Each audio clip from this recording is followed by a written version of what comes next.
வணக்கம் நண்பர்களே. இன்றைக்கு நம் வீடியோவில் பார்க்கவிருப்பது சுதந்திரம் நம் உரிமை, நம் பொறுப்பு. சுதந்திர தினம் எப்போது? இந்த கேள்விக்கான பதில் அனைவரும் அறிந்ததே. இந்தியாவின் 79வது சுதந்திர தின விழாவை வரும் ஆகஸ்ட் 15ஆம் தேதி நாம் அனைவரும் கொண்டாட உள்ளோம். தாய் மண்ணில் தைரியமாக நடந்து செல்வதற்கும், இது என் தாய்நாடு என்று மார்த்தட்டி சொல்வதற்கும் மாண்ட உயிர்கள் பல்லாயிரம். கம்பத்தில் பறக்கும் தேசிய கொடியை பார்த்து சல்யூட் அடிக்கும் நாம் சுதந்திர போரில் உயிர் தியாகம் செய்த வீரர்களை நினைவு கூறும் நாள். பல்வேறு இன்னல்கள், போராட்டங்களுக்கு இடையே இந்திய விடுதலைக்காக தன் உதிரத்தை மண்ணில் உதிர்த்த ஒவ்வொரு வீரர்களுக்கும், தேச தலைவர்களுக்கும் இந்நாளில் நாம் நன்றியை தெரிவிப்போம். 1947 ஆகஸ்ட் 15 பிரிட்டிஷ் ஆட்சியிலிருந்து விடுதலை அடைந்ததை குறிக்கும் இந்நாள் அரசு விடுமுறையாகும். நாடு முழுவதும் தேசிய கொடி ஏற்றப்பட்டு மரியாதை செலுத்தப்படும். இந்த நாளில் இந்திய பிரதமர் டெல்லி செங்கோட்டையில் தேசிய கொடி ஏற்றி நாட்டு மக்களுக்கு உரையாற்றுவார். சுதந்திரத்திற்காக பாடுபட்ட வீரர்களின் தியாகங்களை நினைவு கூர்ந்து அவர்களுக்கு நன்றியையும் வீர வணக்கத்தையும் ஒவ்வொரு இந்தியனும் செலுத்துகின்றனர்.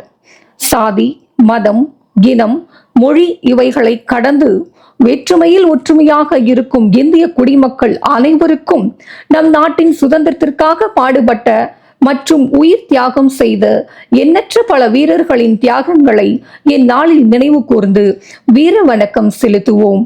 சுதந்திரமான வாழ்க்கை என்பது யாருக்கும் எதற்கும் கட்டுப்படாத வாழ்க்கை என்று பொருள் அல்ல. பிறரிடம் எதையும் எதிர்பார்த்து யாசிக்காத வாழ்க்கையே சுதந்திரமான வாழ்க்கை. இந்தியா இந்துக்களின் நாடு மட்டுமல்ல, இது முஸ்லிம்கள், கிறிஸ்தவர்கள், பார்சிகர்கள் என அனைவருக்குமான நாடு. வெள்ளையர்களிடமிருந்து அடிமைப்பட்டு கிடந்த நாம் சுதந்திர காற்றை சுவாசிக்க ஆரம்பித்து சுமார் 78 ஆண்டுகள் உருண்டோடிவிட்டது. சும்மா வரவில்லை இந்த சுதந்திரம். எத்தனையோ ஆயிரக்கணக்கானோர் இந்திய விடுதலைக்காகவும் சமூக விடுதலைக்காகவும் போராடி உயிர் தியாகம் செய்து இந்த சுதந்திரத்தை நமக்கு பெற்றுத் தந்துள்ளனர். இந்திய சுதந்திரத்திற்காக தங்கள் உயிரையும் துச்சமென மதித்து போராடிய வீரர்களின் தியாகத்தை குறிக்கிறது. போராட்டத்தில் பல வீரர்கள் தங்கள் இன்னுயிரை தியாகம் செய்துள்ளனர். இந்தியாவின் விடுதலை போராட்டத்தில் தமிழ்நாட்டு ஆண்கள் முக்கியமான பங்களிப்பை வழங்கியுள்ளனர்.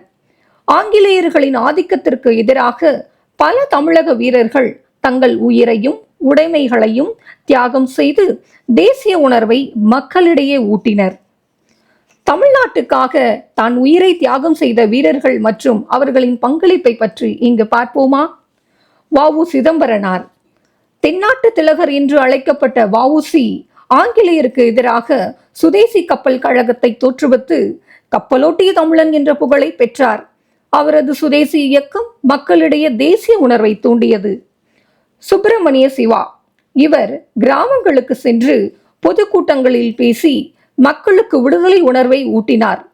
ஆங்கிலேயர்களின் அடக்குமுறைகளால் தொழுநோயால் பாதிக்கப்பட்டு வீர மரணம் அடைந்தார். சுப்பிரமணிய பாரதியின் பங்களிப்பு. மகாகவி பாரதி தனது பாடல்கள் மூலம் மக்களுக்கு தேச பக்தியையும் வீர உணர்வையும் ஊட்டினார். ஆடுவோமே பள்ளு பாடுவோமே போன்ற பாடல்கள் மக்களை உற்சாகப்படுத்தின. அவரது பாடல்கள் விடுதலை போராட்டத்திற்கு உணர்வு ரீதியான உந்துதலை வழங்கியன. திருப்பூர் குமரன். இவர் தேசிய கொடியை ஏந்தி ஆர்ப்பாட்டத்தில் ஈடுபட்ட இவர் ஆங்கிலேயர்களால் தாக்கப்பட்டு மரணமடைந்தார். இறுதி வரை தேசிய கொடியை காப்பாற்றியதால் கொடிகாத்த குமரன் என்று அழைக்கப்பட்டார். இவரது தியாகம் தமிழக மக்களுக்கு உத்வேகம் அளித்தது. வாஞ்சிநாதன். ஆங்கிலேய அதிகாரி ஆஷை சுற்றுக்கொண்டு தன்னையும் தியாகம் செய்து வீரமரணம் அடைந்தார். இவரது செயல் ஆங்கிலேய ஆட்சிக்கு எதிரான ஆயுத போராட்டத்தின் உச்சகமாக அமைந்தது. தீரன் சின்னமலை. இந்திய விடுதலை போராட்ட வீரர் ஆவார். தமிழகத்தில் பிரித்தானியா கிழக்கிந்திய கம்பெனி ஆட்சியை எதிர்த்து கருப்பு சேர்வையுடன் இணைந்து போரிட்டவர்களில் ஒருவர். கொங்கு நாட்டில் ஓடாநிலை கோட்டை கட்டி ஆண்டவர் வீரபாண்டிய கட்டபொம்மன். 1790களில் ஆங்கிலேயர்களுக்கு எதிராக முழக்கமிட்டு பாஞ்சாலங்குறிச்சியில் போராடி தூக்கிலிடப்பட்டார். இவரது வீர மரணம் தமிழகத்தில் புரட்சி உணர்வை தூண்டியது. சத்தியமூர்த்தி. இங்கிலாந்து சென்று ஆங்கிலேயர்களுக்கு எதிராக முழக்கமிட்டு சிங்கத்தின் குகையில் சென்று பிடரியை உலுக்கியவர் என்று பாராட்டப்பட்டார். இவரது பேச்சுகள் தேசிய இயக்கத்திற்கு பன்னாட்டு அளவில் கவனத்தை ஈர்த்தன. தமிழ்நாட்டு ஆண்கள் ஆங்கிலேய ஆதிக்கத்திற்கு எதிராக ஆயுத போராட்டம், அகிம்சை வழி, எழுத்து, பேச்சு, சுதேசி இயக்கம் என பல வழிகளில் பங்களித்தனர். இவர்களின் தியாகம் இந்திய விடுதலை போராட்டத்தில் தமிழகத்தின் தனித்துவமான இடத்தை உறுதி செய்தது. இவர்களின் பங்களிப்பு இன்றைய தலைமுறையினருக்கு உத்வேகமாக அமைகிறது. இவர்களை போன்ற பல சுதந்திர போராட்ட வீரர்கள் தங்கள் உயிரை தியாகம் செய்து இந்தியாவிற்கு சுதந்திரம் பெற்று தந்துள்ளனர். அவர்களின் தியாகத்தை நாம் எப்போதும் நினைவில் கொள்ள வேண்டும். இந்த போராட்டத்தில் உயிர் தியாகம் செய்தது ஆண்கள் மட்டுமல்ல, பல்லாயிரக்கணக்கான பெண்களும் தான். இந்த சுதந்திர தினத்தில் வீர மங்கைகளை நினைவு கூற வேண்டியது நமது கடமை. இந்திய விடுதலை போராட்டத்தில் தமிழ்நாட்டு பெண்களின் பங்கு மிகவும் முக்கியமானது மற்றும் பாராட்டத்தக்கது. வேலு நாச்சியார் ஆங்கிலேயர்களுக்கு எதிராக ஆயுதம் ஏந்தி போராடிய முதல் இந்திய பெண் வீராங்கனையாக கருதப்படுகிறார். ஆங்கிலேய கொடியை கீழிறக்கி தேசிய கொடியை ஏற்றிய முதல் பெண்ணாக வேலு நாச்சியார் புகழப்படுகிறார். அஞ்சலை அம்மாள் இவர்களது இயக்கத்தில் பங்கேற்ற முதல் தென்னிந்திய பெண்மணி. உப்பு சத்தியாகிரகம், நீலன் சிலை அகற்றும் போராட்டம், வெள்ளையனை வெளியேறு இயக்கம் ஆகியவற்றில் ஈடுபட்டார். தனது சொத்துக்களை விற்று விடுதலை போராட்டத்திற்கு நிதி திரட்டினார். அனைத்து இந்திய மகளிர் காங்கிரஸ் கூட்டத்திற்கு தலைமை தாங்கினார். ருக்மிணி லட்சுமிபதி சென்னையை சேர்ந்த ருக்மிணி உப்பு சத்தியாகிரகத்தில் 1930 பங்கேற்று சிறை சென்ற முதல் தமிழக பெண்மணி. கிருஷ்ணம்மாள் ஜெகநாதன் மதுரை அமெரிக்கன் கல்லூரியில் பட்டம் பெற்ற முதல் பெண். காந்திய கொள்கைகளால் ஈர்க்கப்பட்டு 1942 வெள்ளையனே வெளியேறு இயக்கத்தில் பங்கேற்று சிறை சென்றார். வினோபா பாவேவின் நிலமற்றவர்களுக்கான பூதான் இயக்கத்தில் பங்கேற்று ஏழைகளின் நலனுக்காக போராடினார். சுதந்திரத்திற்கு பின் ஏழைகளின் கல்வி மற்றும் நில உரிமைக்காக தனது கணவருடன் இணைந்து பணியாற்றினார். அம்புஜதம்மாள் சென்னையை சேர்ந்த அம்புஜதம்மாள் காந்தியின் எளிமை கொள்கைகளால் ஈர்க்கப்பட்டு கதர் ஆடைகளை விற்பனை செய்து அந்நிய துணிகளை எரித்து கள்ளுக்கடை மறியலில் ஈடுபட்டார். 1929 சுதேசி லீக் என்ற அமைப்பை தொடங்கினார். உப்பு சத்தியாகிரகத்தில் பங்கேற்று சிறை சென்றார். சிறையில் பெண்களுக்கு கல்வி வழங்கினார். 1948 சீனிவாச காந்தி நிலையத்தை நிறுவி ஏழைகளுக்கு இலவச பால், மருந்து மற்றும் உணவுகளை வழங்கினார். மகாகவி பாரதியின் பாடல்களை பாடி மக்களிடையே விடுதலை உணர்வை ஊட்டினார். காந்தியால் ஆஸ்தான மகள் என்று செல்லமாக அழைக்கப்பட்டார்.